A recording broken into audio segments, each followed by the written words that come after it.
عبدالحمید صاحب، بہت شکریہ آپ کے وقت دینے کا. یہ بتائیے گا کہ نواز شریف کی آمد سے پاکستان کی سیاست پر کیا اثرات مرتب ہوں گے؟ دیکھیں، ہمارے ہاں اکثر یہ کہا جاتا ہے کہ جی کسی کو اگر کسی رہنما کو سیاست سے آؤٹ کر دیا گیا کچھ عرصے کے لیے تو یہ کلیم کیا جاتا ہے اپوزیشن کی جانب سے یا مختلف جو سوچ رکھنے والے ہیں یا جو رائے رکھنے والے لوگ ہیں ان کی جانب سے یہ کہا جاتا ہے کہ جی اس شخص کی سیاست ختم ہو گئی. لیکن آپ قیام پاکستان سے اب تک دیکھ لیں کہ جس سیاسی شخصیت کو بھی کسی بھی وجہ سے سیاست سے آؤٹ کیا گیا وہ کبھی بھی سیاست سے بے دخل نہیں ہوا. ہاں، یہ اور بات ہے کہ کچھ عرصے کے لیے وہ مین لیم لائٹ سے باہر ہو گیا اور پھر وقت آنے پہ وہ دوبارہ آیا. میاں نواز شریف کے ساتھ یہ کوئی پہلی دفعہ نہیں ہوا. 90 سے یہ چل رہا ہے کہ ان کی سیاست کو کہا جاتا ہے کہ جی ختم کر دیا گیا. 93 میں جب ان کی پہلی دفعہ حکومت گرائی گئی اور وہ ختم ہوئی تو یہی کلیم کیا گیا تھا کہ میاں نواز شریف سیاست سے آؤٹ ہیں. پھر 97 کا الیکشن ہوا اور وہ دو تہائی اکثریت کے ساتھ آئے.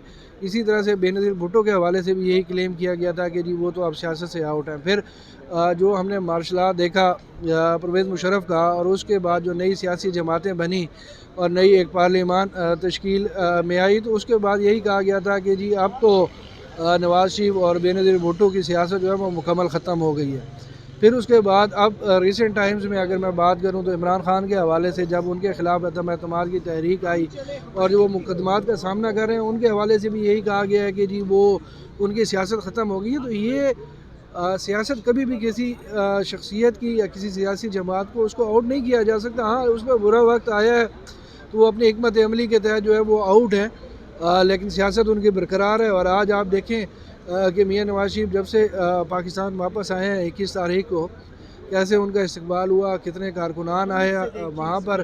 یہ کہا جا رہا تھا آپ اس کو کہیں کہ جی سرکاری مشینری استعمال ہو رہی ہے، کچھ بھی ہو جو باتیں کریں، لیکن انہوں نے ایک اچھا کراؤڈ جمع کیا. جہاں تک سرکاری مشینری کی بات کریں تو میاں محمد نواز شریف ہوں، عمران خان ہوں یا زرداری صاحب ہوں، اس سے پہلے جہاں بھی کیسز کے سلسلے میں جاتے تھے تو سیکیورٹی پرووائڈ کرنا ڈیفینیٹلی ریاست کی ذمہ داری ہے.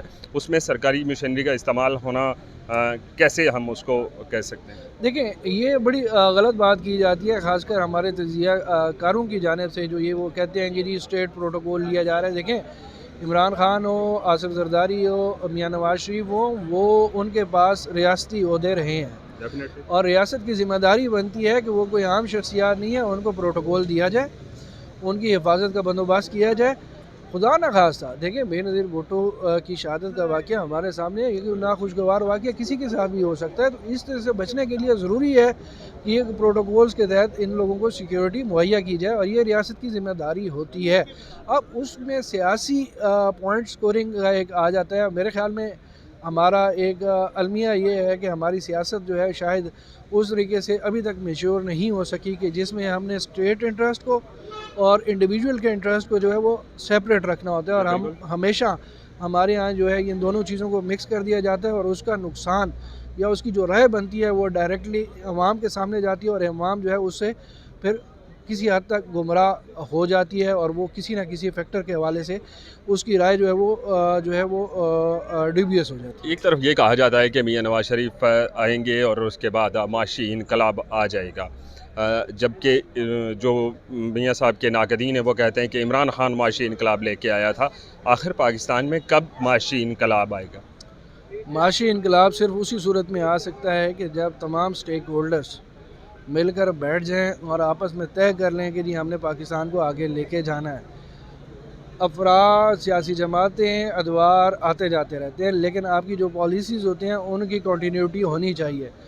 بدقسمتی سے ہمارے ہاں مکس اپ کر دیا جاتا ہے پالیسیز کو شخصیات کی رائے کے ساتھ یا شخصیات کی جماعتوں کے ساتھ اقتدار میں رہنے تک. جب تک ہم لانگ ٹرم پالیسیز کو فالو نہیں کریں گے، ان کے اوپر امپلیمنٹیشن نہیں کریں گے، تب تک جو ہے اس حوالے سے کوئی بھی معاشی پلان. اب میاں نواز شریف آئے، انہوں نے 9 نکاتی پلان دیا، بڑا اچھا پلان ہے.